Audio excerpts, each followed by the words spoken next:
We are live, baby.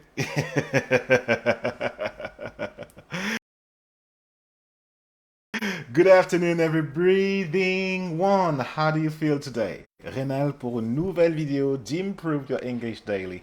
Ta capsule pour les francophones, déjà anglophones, sans le savoir. Et cette semaine, on est dans l'amélioration de ton style à l'écrit. Aujourd'hui, on répond à la question de comment améliorer ton style. Là, on va être practical. On va être dans le process. On va être dans des étapes successives pour améliorer ton style. C'est pas forcément quelque chose que tu vas sentir un petit peu comme si je devais te faire boire de l'eau pétillante et qui brûle dans ta gorge, mais l'effet, il est sur le long terme. It's a long run. C'est une course de fond.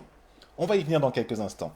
Juste avant, pour moi, il est essentiel pour moi de te rappeler que tu as la possibilité de me suivre sur l'ensemble des réseaux sociaux. Je suis en ce moment même en direct live sur Facebook, la Facebook Live sur la page Facebook de Improve Your English.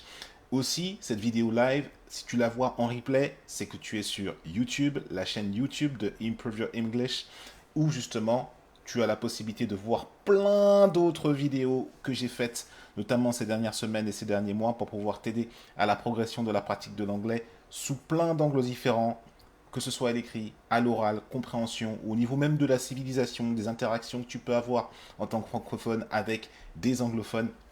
Bref, il y a plein de petites pépites à aller voir, à aller vérifier dans cette maintenant grande bibliothèque qu'est cette émission Improve Your English Daily. Aussi, tu as la possibilité de me suivre sur mes autres réseaux sociaux tels que Telegram, Instagram. Tous les liens se trouvent dans la description. Tu cliques, tu me suis, tu t'inscris et tu rateras pas un épisode à venir, notamment des prochaines sessions de Improve Your English Daily. Entrons dans la thématique du jour. Comment améliorer ton style écrit, le processus ultime. Et là, je vais surtout m'adresser dans cette vidéo aujourd'hui, notamment pour les personnes à un niveau débutant. Même si tu as un niveau plus avancé, écoute quand même parce que peut-être que tu n'avais pas vu les choses sous cet angle-là et je suis honoré de pouvoir te les proposer. Le style écrit en anglais. Lorsque tu démarres, déjà, c'est important de partir de là où tu connais, de là où tu pars. On est francophone. Là, je m'adresse à toi en tant que francophone. Ton style écrit en français, comment est-il?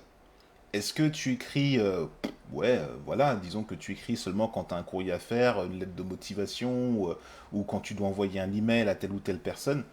Quoi, quelle que soit la situation, la circonstance dans laquelle tu es amené à écrire, que ce soit un mail, un message privé, ou que ce soit un commentaire sur un réseau social, n'importe quoi, là où tu dois intervenir et qu'on doit te lire après derrière, tu as un style. Étape 1, prends conscience de ton style, déjà dans ta langue natale en français.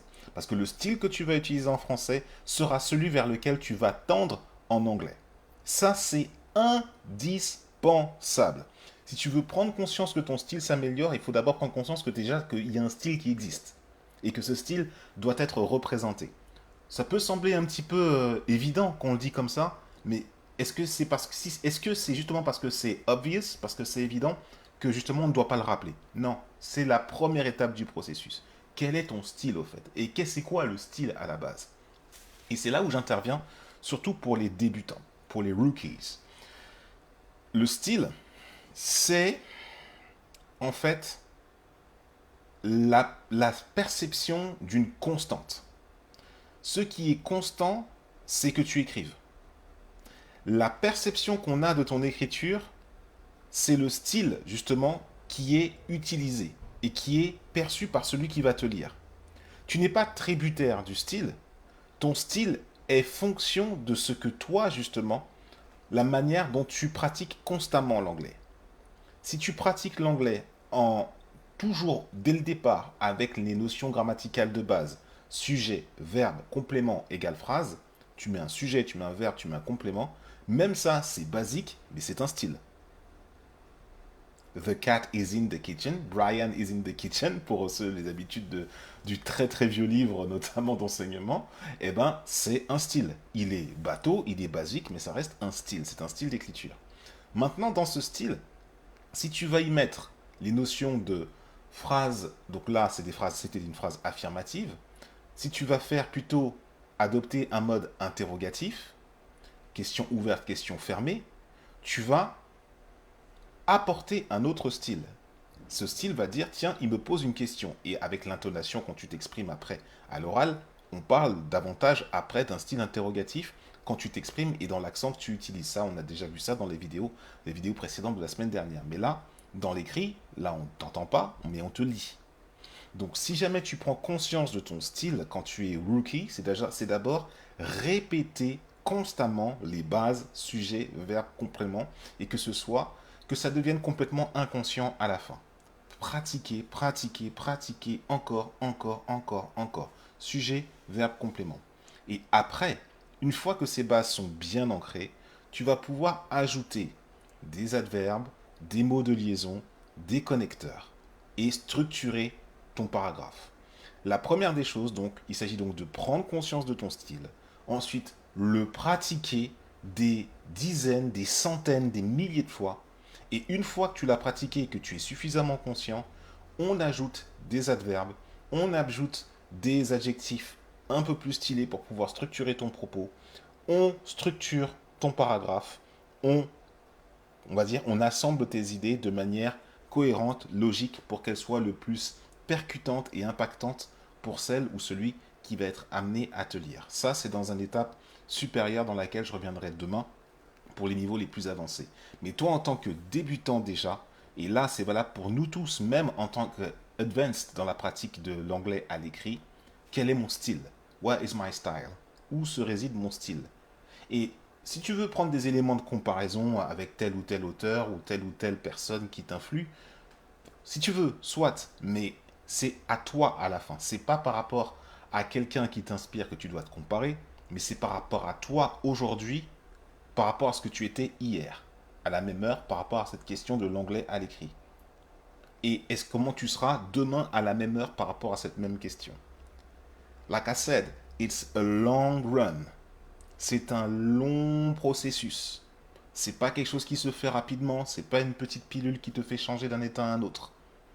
Donc là, le style écrit, c'est prendre ton stylo ou alors interagir avec les gens ou écrire pour toi-même. Voilà, en appliquant ces principes de base, sujet, verbe, complément quand il s'agit d'une phrase, quand il s'agit d'une question que je veux poser, le pronom interrogatif, l'auxiliaire, le sujet, le verbe et le complément et le point d'interrogation.